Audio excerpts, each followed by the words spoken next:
Okay, let's see how nasty this is.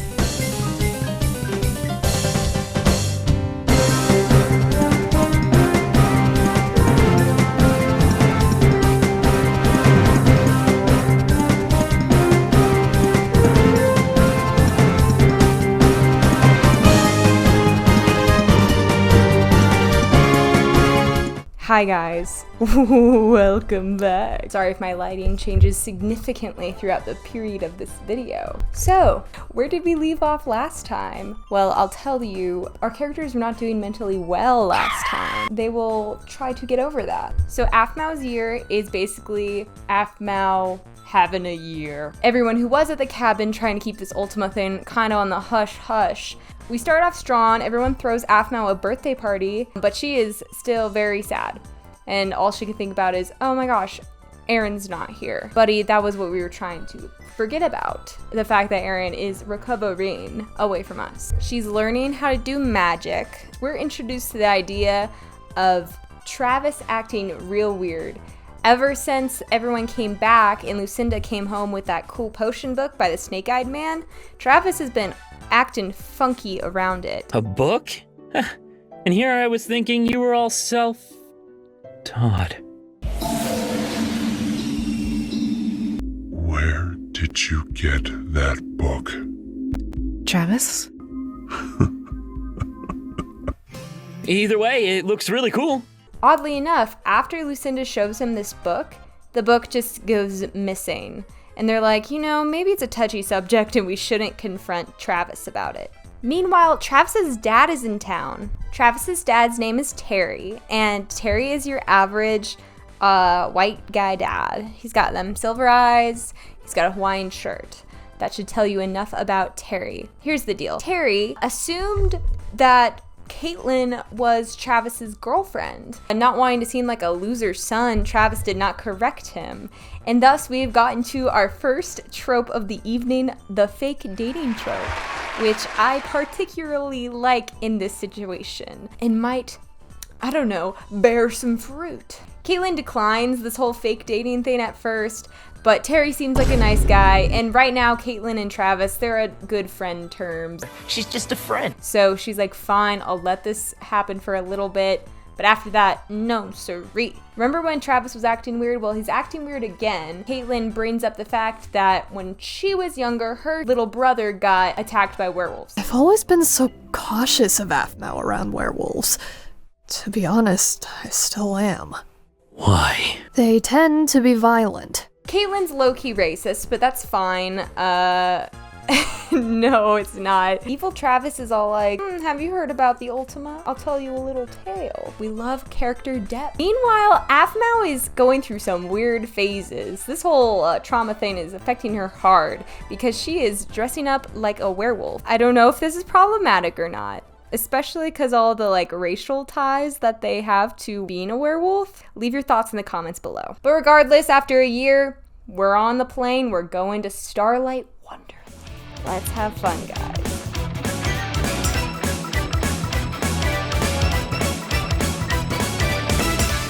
Mystreet Starlight, Season 5. I'm going to go over the season a little differently than I did Emerald Secret. They kind of take the approach near the beginning especially, having it more of a fun, happy-go-lucky kind of vibes, very reminiscent of like Love, Love, Paradise. And then later on, we go crazy. 50% fluff, 50% plot. Take that as you will. There's an episode called Babes Hit on Aaron, so I think that should tell you enough. Aphmau and Melissa fly into Starlight Wonderland. Fun production note. They had actually not finished building the set. So this was only like, you can kind of see where the chunks didn't load. When we meet Aaron's family, they're full werewolf mode. I guess Starlight is progressive. We don't accept people like you. Oh, you gotta be kidding me. They are undercover right now under the name of Wolfwear. Yeah. And Aphmau is excited to finally see Aaron. He's at physical therapy right now, so we'll get that cute little reunion scene in a second. But guess what? As an extra surprise, you want to know what the Lycans did for Aphmau? They brought all of her friends here, so everyone can enjoy Starlight Wonderland together. Isn't that great? everyone. We didn't forget anyone. So basically, they only invited the people who knew about the Ultima thing or were at the cabin. Except Zane over here got blackmailed by Kawaii-chan. Kawaii-chan figured out what was happening just by process of elimination. She was like, oh, I think that's the Ultima. Bro, what? And she was like, hey Zane, you're gonna take me to Starlight Wonderland or I'm going to expose the Ultima secret to the entire world. Kawaii-chan is the villain. You heard it here first. Aphmau and Eren have their cute little CG cutscene. They finally meet.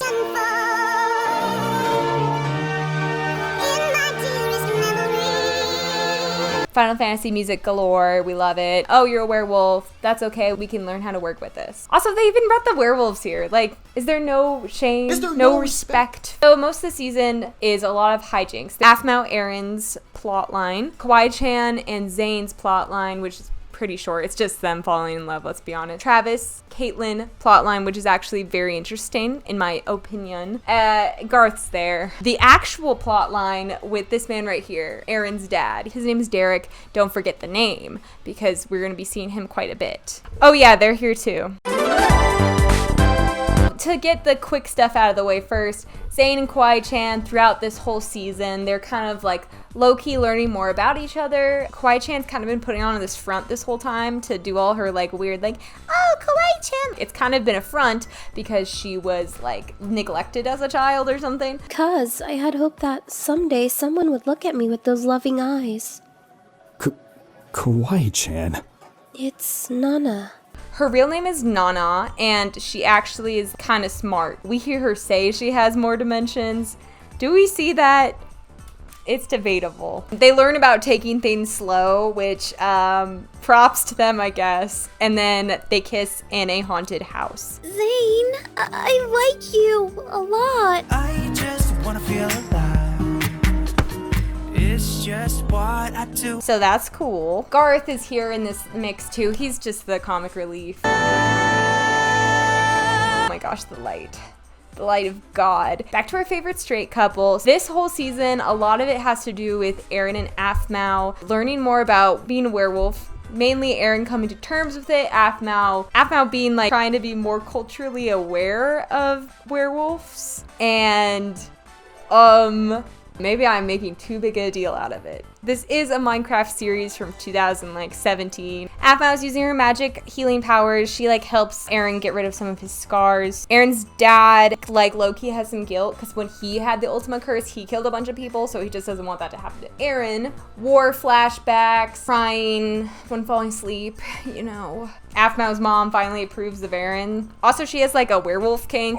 Not into that. So remember when Aphmau's learning culturally about werewolves? So she's like, hey, Eren, you know how Ultimas can turn people into werewolves? She's like, when I was depressed for a year, I cosplayed as a werewolf. You know, I just really respect them. And yeah, I'm serious, guys. I want you to turn me into a werewolf, Eren. And he's like, they've been like guilt tripped into being like, oh, human werewolf relationships don't last. I would probably watch out for that. So that's like another reason. After like 2 days of deliberation, Eren's like, let me just give you a snip on the neck. And she becomes a werewolf. What? Hurrah! Ring the bells. Eren proposes to Aphmau after he sees how hot she looks in werewolf form. Travis and Caitlyn. So they just got on this island because Terry, Travis's dad, he's like, let me just get you a nice little trip, little boyfriend-girlfriend situation and go to Starlight Wonderland. And of course, Caitlyn's like, free stuff, hell yeah. And Travis is like, I gotta keep up this fake dating trope. Essentially, they don't know about the whole Ultima stuff, but of course they run into the crew here. Isn't it crazy coinkydink you're here? They eventually learn that Eren's a werewolf and Caitlyn gets over her racism, so that's epic. Caitlyn and Travis start to become closer. Let's pick Travis's brain. So Travis has this thing where he gets really insecure, especially when he fumbles the bag around Caitlyn. He's like, oh, I'm such a dummy. And then this voice in his head is like, hey, let me drive for a second. And then he goes Rizzler Travis mode, taken over by the spirit of Christmas. Yep. Women. Caitlyn's like, oh, dang, okay. I didn't know you ran like that, Travis. That's interesting. Probably isn't an evil demon or something. Snake-eyed man, my ass. Eventually, Travis gets the balls to ask Caitlyn out for realsies. Will you go on a date with me? Yes, I will. Really? Poor Jeffrey got stabbed, and then Caitlin had to settle for a stupid white-haired twink. It just takes like a bunch of jealousy side plot, but it works. Travis and Caitlin are now an official pair. Aaron and Aphmau run into Terry on campus. It's so good to see you, Aaron. Terry knows Aaron's family. Interesting. Terry's also like, hey, Aaron, look at this cool sword. It's like 9,000 years old. This sword is actually the sword that Aaron used in Minecraft Diaries, which insinuates that Diaries took place around 9,000 years ago. So it's nice to get an official date. I have a lot of mixed feelings about including the two series together, especially because it makes it so complicated. Kim/Ghost is starting to like pick up on why her memory was gone. We get some insight as to who the ghost is. I died hundreds of years ago. I died for the person I loved. I can't remember their face. The only name she can remember is Zane, so by process of elimination, she has to get super horny whenever he pulls up. Here's what Ghost looks like.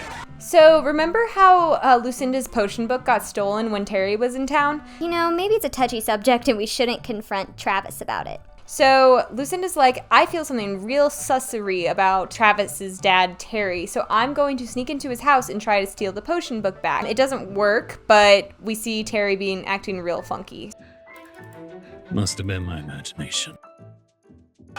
Are you ready for important lore? Derek finds out that Zach, Aphmau's dad, old business partner, terrorist, is on the island. After Derek finds out Zach's here, he calls up Garte immediately. He's like, hey dude, Zach is here and potentially Elizabeth. We thought we got rid of them, but they're still alive, which probably means Michael is here as well. Where did Zach, Elizabeth, and Michael get out of? The slammer, the toilet, hell, another dimension? More on that later. After Derek finds out Zach's on the island, he confronts him and is basically like, what are you doing here? Can you please leave my family alone? This is when Zach's like, watch this. I'm gonna expose you. I know you're the Ultima, and if the whole world knows, then the government's gonna find you. Okay, annoying lore time.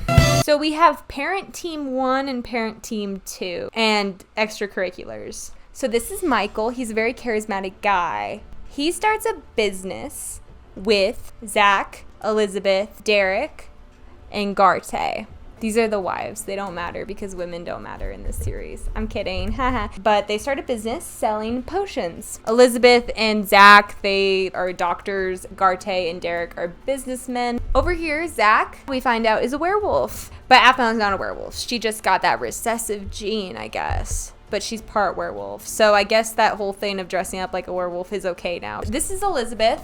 That is Caitlin's mom. These guys are the ones who stood with Michael. So they're starting this business and they're making forever potions because they're evil and like money. They decide that a good test subject for these potions are their children. So Michael's like, you know, you guys are so cool and such good business partners. Why don't we just give these potions to your kids and see what happens in like 20 years?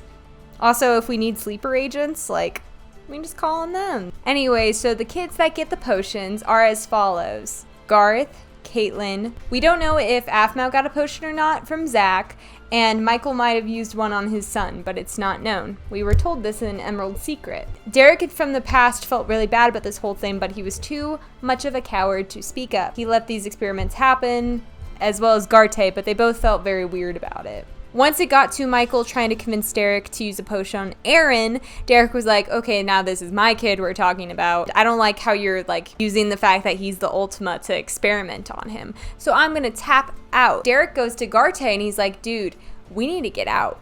But these guys, they're gonna be doing evil stuff forever, so we gotta get rid of them. That's when the potions start killing people IRL. I wrote this down so you guys can hear it. Michael opens a portal.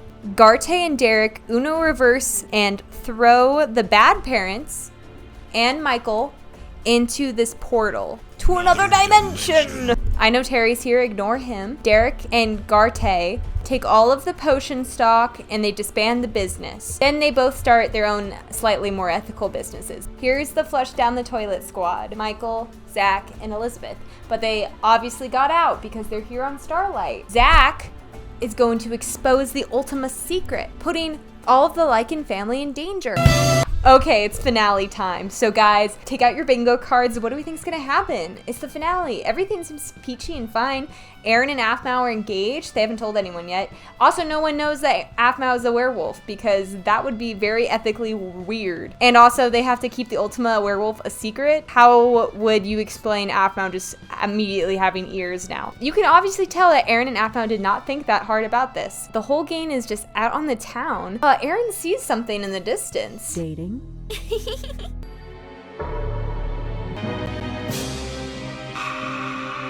That's right, guys. Ian is alive, and he's got these flashy new green eyes to sport. And he's walking around with this blue-haired lady. Mr. Keen Eyes himself, Aaron, sees Ian. Fight or flight. This is the guy who abused him, his girlfriend, all his friends. He's still alive? Okay. Aaron goes crazy mode and no one can control him. They're like, dude, cover your eyes. You're gonna hurt someone. Garth's like, dude, calm yourself. And Garth looks straight into Aaron's eyes. And uh-oh, we know what happens when you look straight into the Ultima's eyes, dude. Rest in peace, Garth. This man is going to go for some pain. But it's a good thing this man chugged a forever potion when he was a kid that gave him super strength. There was no way that he was going to survive if not. Of course, everyone regroups. Everyone finds out that Aphmau got turned into a werewolf. This is my thoughts exactly. Derek's like, you're dumb. Why did you turn your girlfriend into a werewolf? That's gonna open so many more questions. Also, we're already on a watch list. Probably in the next couple weeks, we're gonna be seeing the fruits of us getting exposed by Zach. Aphmau and her mom have a talk. Aphmau's mom is like, listen, your dad was a werewolf. The reason I left him was because he cheated on me with another woman and they had a kid. Okay. We'll talk about it later. And Aphmau's like, I just wanted to learn more about like the culture of werewolves, Mom. That's why I became a werewolf. It makes me and Aaron closer and he's not alone anymore. Aphmau's mom is like based and is like, dude, we're Hispanic. That's ignorant and disrespectful to that culture. Aphmau is half werewolf. This is why Aphmau's mom put her in the werewolf class. Apparently it was due to some mistake that both Aaron and Aphmau were put into this werewolf class. Aaron and Aphmau have this aside where he's like, I lost my control. And she's like, you're okay. It's fine. We'll wake it through this. And Aaron, quote, is like, To lose you, I don't know what I would do. I would probably go berserk. We close the season out with Aaron singing a little diddle diddle on the fiddle, on the guitar. Also, Garth's dying during this. That's fine. He's okay. You're my Wonderwall. Puppet jump scare. Post-credit scene. Starlight Wonderland is closing all of their docks. No one can leave or enter the island because the government found out the Ultima is probably here. That won't cause public disrupt or anything.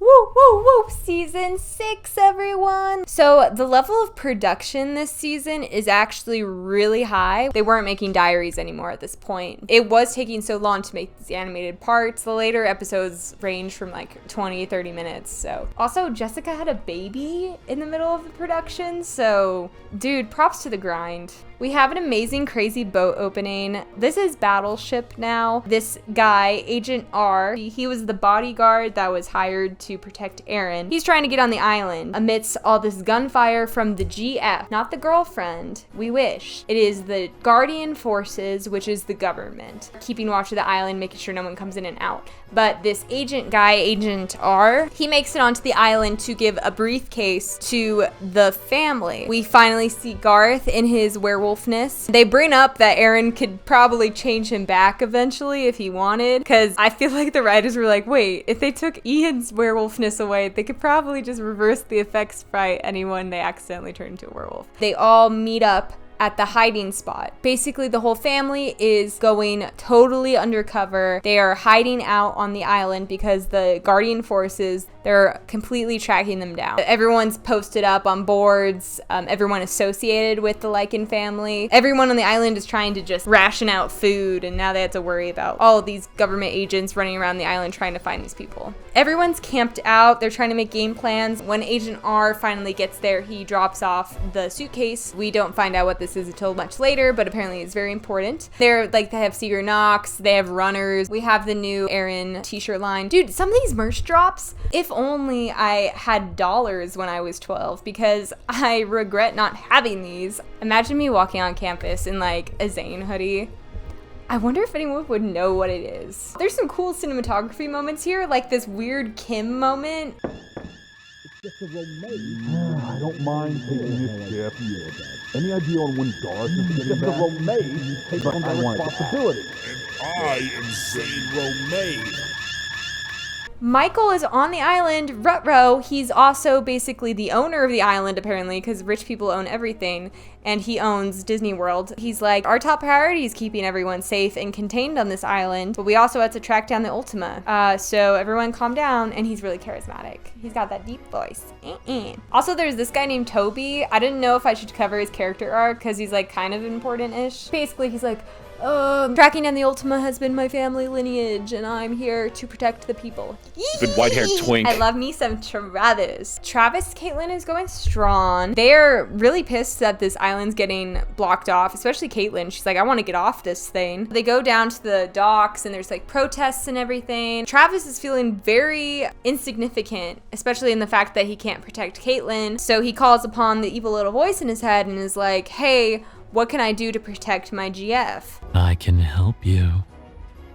Huh? You know, he just got a girlfriend. He wants to protect her. Masquerade episode. Derek turns himself in because he's like, we can't run forever. And maybe if I just turn myself into Michael, he has an Ultima. I'm an Ultima. Michael's like, buddy, you're not an Ultima. I know you have a son. Legit. Like, this plan sucked. Dude, I know how the Ultima thing works. It's like passed down. And Derek's like, dang it, it didn't work. Like, that's just stupid. Come on. We find out Michael is not only charismatic, but he also has like mind controlling powers. He can control people. He can only control a few people at a time or something like that. There's some weird rules to that. Let's not get too deep into that. If you could control people, why didn't you use it on us? This magic is still imperfect. Oh, okay. Michael's like, huh, it's too bad your family at the hotel isn't safe anymore. And Derek's like, huh? That's right, the Guardian forces know where everyone is hiding, so they break in. Garth and Zayn's mom and dad get captured. Aaron's mom gets captured. Everyone else gets split up, which I love a good little group split up. Agent R, like, he like does something to help people get away. I just thought this shot was funny. Melissa, unfortunately, you did not pass the check. You are getting booted off the island. By the island, I mean this plane of existence. Melissa! Melissa! Melissa, what are you doing? Hold it, hold it! Rest in peace to Melissa. These are the people that are captured. So there's Derek, Aaron's mom, Rachel, Garte, which is Zayn and Garth's dad, Zayn and Garth's mom, Ziana, Agent R. They're all captured. They're looking for Aaron, the Ultima. Here's our groups. We have the Zayn, Aphmau group, and then the Lucinda, Kim, Garth group. Kwai-chan and Aaron get split up together. And of course, Aaron's pissed. He's trying to contain himself because his sister just got. But I think this is so funny. This is what Kwai-chan gets for almost exposing Aaron's Ultima secret in the first place. Like, put her in her place. The villain deserves her flowers. That's it. Kwai-chan and Aaron find a hideout where all the werewolves went. Aaron lies to Blaze. Blaze is like, dude, are you the Ultima? And Aaron's like, nope. Points for lying, I guess. Kim has a good old revelation. So Kim and the ghost are communing. This is the ghost. Kim and Ghost talk directly to original Aphmau from Diaries. I will call Irene for the sake of this presentation. Irene tells the ghost, dude, Terry is the snake-eyed man. Huh? But what about Michael? What's this whole Michael, Terry, snake-eyed man situation, demon, warlock? Like, those are 4 names.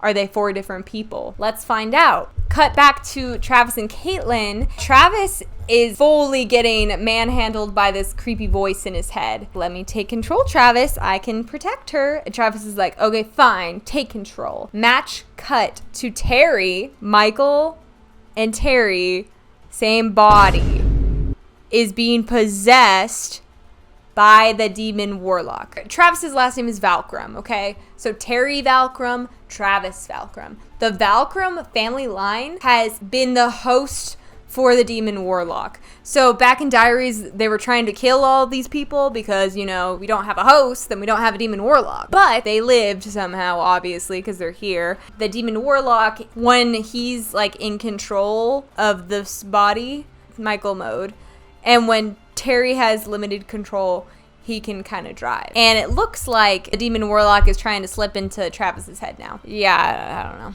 After Aaron and Kwai Chang go to the werewolf hideout, they decide to leave to try to find everyone else, but they go back to their old place, and it turns out Terry had left the sword here for Aaron to find. I'm guessing it was like, because I don't have much control, so I'm at least gonna do this for you and leave the sword here for you. I mean, this sword does do things, I will tell you. Michael is in a lab right now, and he's like, watch this, and the whole island starts to shake. In the middle of the island, I don't think it's pictured here, but pretend there's a giant celestial ancient Atlantis little mini thing that flies up, and it's on the water. And everyone's like, well, that's weird. Aphmau and Zane find the werewolf hideout, except now that us, the viewer, are seeing this, everyone's acting a little funky. Aaron was actually here, but he got shot. Aphmau, we need you to come here. Also, Gareth ran off. That gives Zane enough reason to go try to find Gareth. Oh, Aphmau, you need to come back to the werewolf camp and see Aaron because he's hurt. And Aphmau's like, okay, I believe you. Let's go. Ruh-roh, guess who's at the werewolf camp and potion possessed all the werewolves? It's Ian, guys. Okay, this next part's so... She thought she slayed. Ian uses a forever potion on Aphmau, and he's like, yes, come to daddy again. Except this time when she pulls up, she stabs him. So is she immune to the potions now? I don't know. What did you think you were gonna get with this? She stabs him. All of the werewolf like servants are around him. They'll just apprehend you when they do. So they capture Aphmau. So good on her, I guess. My hair is wet now. Aaron, oopsie doopsie, finds out that he is not winning in this situation, and his mom unfortunately perished off screen. Rest in peace, Rachel. Zane finds Gareth. Hopefully this whole development of being best buddy brothers holds, because we'll need it for this last act. Zane and Gareth find Travis and Caitlin. Gareth, you're a werewolf, and they're like, Lucinda and Kim infiltrate Michael's lab. They like go incognito, and Lucinda's like, watch this magic, wah! And they expel the demon warlock from Michael's body. And as soon as the demon warlock comes out of Michael, it's now Terry mode, and Terry is like, bro, what did you do? Now the demon warlock is gonna go straight to Travis. Lucinda and Kim are like, uh-oh, we didn't think that through. Now we get this crazy cutscene. I'm gonna list the things that happen. 1. Remember Caitlin and Gareth have potions in them? Well, now it's sleeper agent time. Execute Order 66. They are basically the demon warlock's puppets. Gareth tries to kill Zane. Of course, Zane is like no match. Bottom werewolf Daniel, he was at the werewolf camp, but he escaped before he got mind controlled by Ian. So he goes to find Aaron, and he's like, Aaron, listen, Ian's alive, but he has Aphmau, and you need to go. So Aaron's like, I'm going. So he grabs the 9,000-year-old sword and books it. Zane runs away from Gareth and meets up with Kawaii-chan. Kawaii-chan's like, what the frick is going on? Kawaii-chan gets stabbed. She like falls into Zane's arms too. Aaron finds Aphmau. This crazy cutscene happens.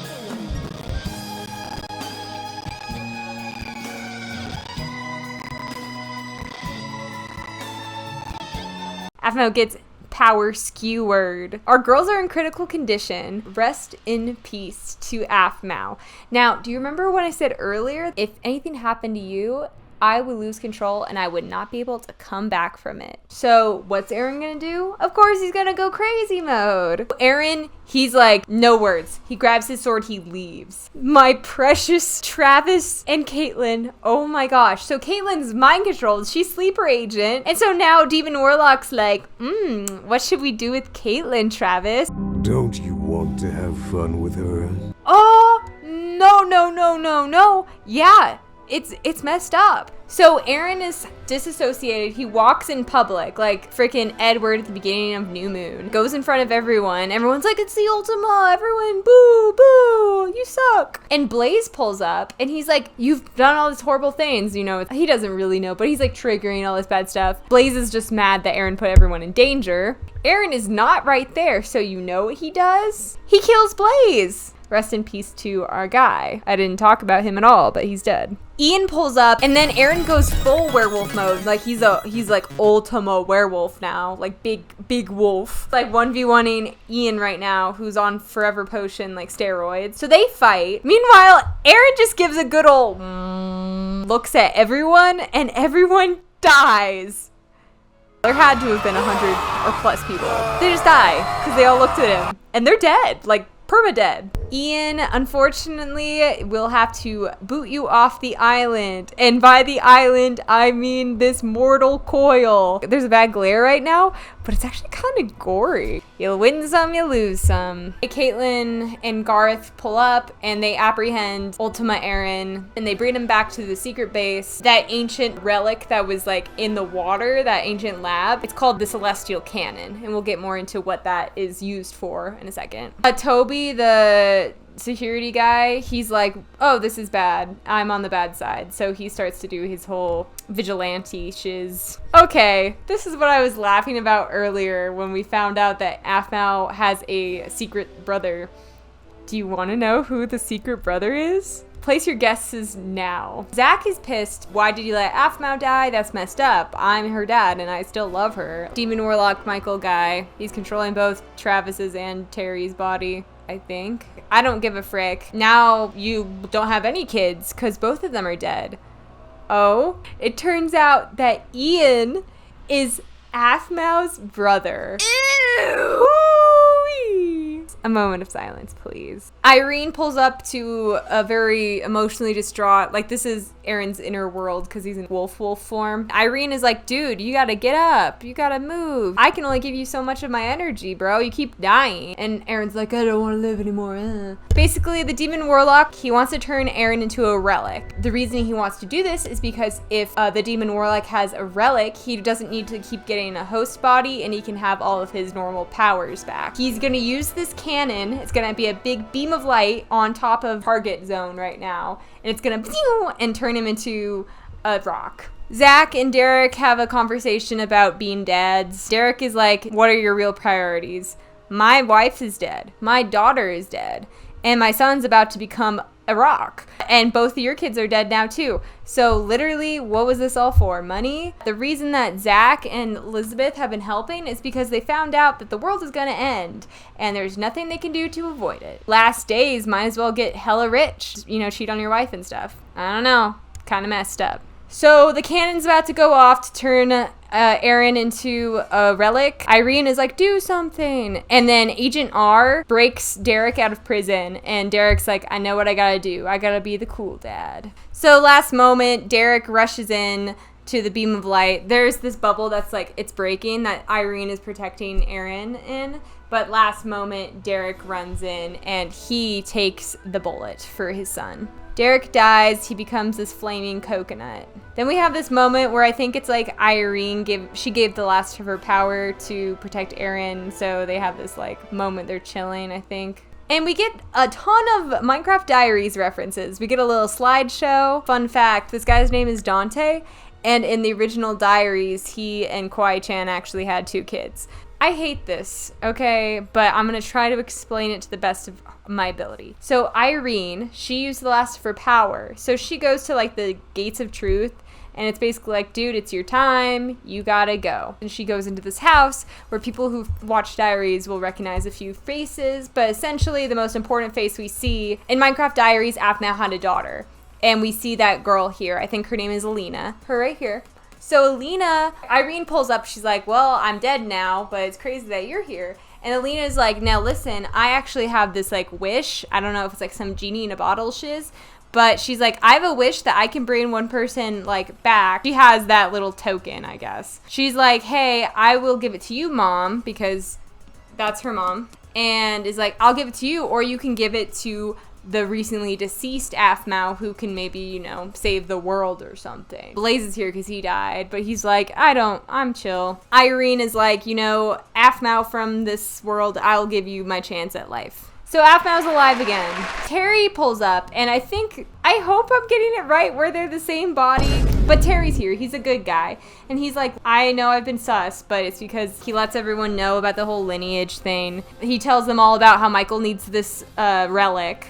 We find out what was in the suitcase is this other rock called the Realm Breaker. We get the ghost's actual lore now from that one clip I showed at the very beginning of Zane beating up that chick. The chick, she's like, you're a monster. That was the ghost. Her name is Emmeline. So essentially, back in Diary's days, she was like a very smart scientist. Her husband, he died from Zane. Diary's Aphmau was able to resurrect Diary's Aaron using the cannon. Emmeline was like, I'll just do that with my dead husband that Zane killed. But it didn't work. Everything got messed up. It like took half her soul or something, and that's what left her all messed up and ghostly. And she's been inhabiting the earth for 9,000 years since. Rest in peace. The crew decide, you know, F it, we're gonna go infiltrate the Celestial Cannon, defeat the Demon Warlock, save Travis, we're gonna save Aaron. Life changes. Nothing is happy forever, and nothing is hard forever. You're right. So they get on the Celestial Cannon, and then the cannon flies into the sky. The last 4 episodes are pretty intense, so I will be really brief with it. The Demon Warlock uses a reverse spirit bomb to suck up everyone on Earth's power. So everyone dies. That's the reason that Michael was quarantining everyone on the island. Here's a bunch of the stuff that happens. Zane tries to solo Gareth. Of course it doesn't work, but like the power of brotherly love works. You gotta be kidding me. We have a moment when Zane is like getting through to Garth where we get all this cute art and we get this little Vlad art. Isn't that cute? Aphmau gets pummeled by Caitlin. Travis is having internal battle with the Demon Warlock. Toby, he's like feeling guilt that Melissa died. Basically, Toby, I didn't mention this guy. I'll just call him Zeus. He's like an ancient guy. Agent R. This is Travis's body. He ate Derek's relic and became this version of himself. But is it too late? There's a giant burn mark. Aaron probably got eaten. So I'm pretty sure Aaron gets zapped by the cannon. He gets these things called void burns because basically he like drags himself out of hell. Aphmau uses the Realm Breaker, that thing in the suitcase. It's actually to save people from like the realm. So she saves Aaron from the realm. And he's of course like, I can't believe it killed all those people. I feel horrible. Sadness. Zach realizes he's probably been a bad dad. The game pull up, Caitlin got friendship okayed. She's fine now. Phase 2 of this fight, Lucinda, Aaron, and Zane, Aphmau is going to like use their friendship energy or unlock her true potential and fight the Demon Warlock. I'll interpose something there that explains it better. Yeah, Toby's like, I need to kill you guys, but then he's like, oh wait, that was evil, so I'm good now. If you want to learn more about void burns and stuff, go watch the Lawrence side series. Aphmau 1v1s the Demon Warlock. It's this very epic battle. She gets all these wings and gets all this magic power from friendship. They fight in the Irene dimension because of flavor. And they win. When they expel the Demon Warlock out of Travis's body, Terry takes the Demon Warlock into himself, and then they use the cannon on Terry to get rid of everything for good. So, rest in peace Terry, rest in peace Demon Warlock. Except when Zane, Lucinda, and Aaron were doing their like mind battles, of course Aaron got effed up. Lucinda was fine because she's beefed, but Zane, honey, he's a toothpick. Of course he's gonna suffer some damages. He's mind crunched, and he can only talk in like numbers. He's like, 7, what do you mean? Number 6? How do you feel about that, 2? But the real victory we get is that Travis and Caitlin finally kiss, and it's such a good scene. Oh my gosh. Travis! Travis, no. You were the only person who didn't leave me. Don't leave me like this. If it was my last breath, I'd want you to be the one who takes it away. Travis.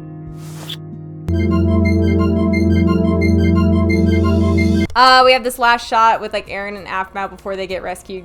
They're totally effed. It's like a parallel to earlier. Post credits, last episode, basically public is like, the Ultima's dead, woohoo. They evacuate. The people came back to life, so they're all fine. Melissa's alive for some reason. you know, you had to give something back to Aaron. All of the rest of his family's gone. Aaron's blind and does not remember anything of what happened.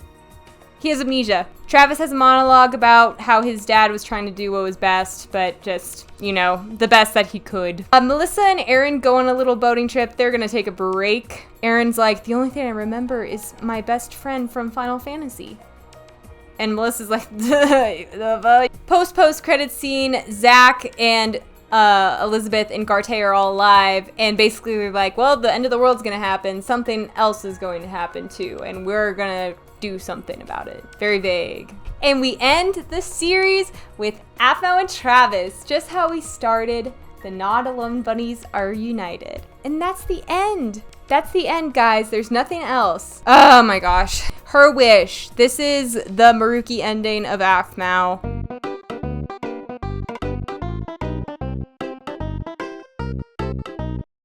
Thank you guys. This was a really silly series and it was really fun to just dive back into my nostalgia. I have a lot of cool plans for presentations in the future and I really enjoy making these. Bye, I'll see you later.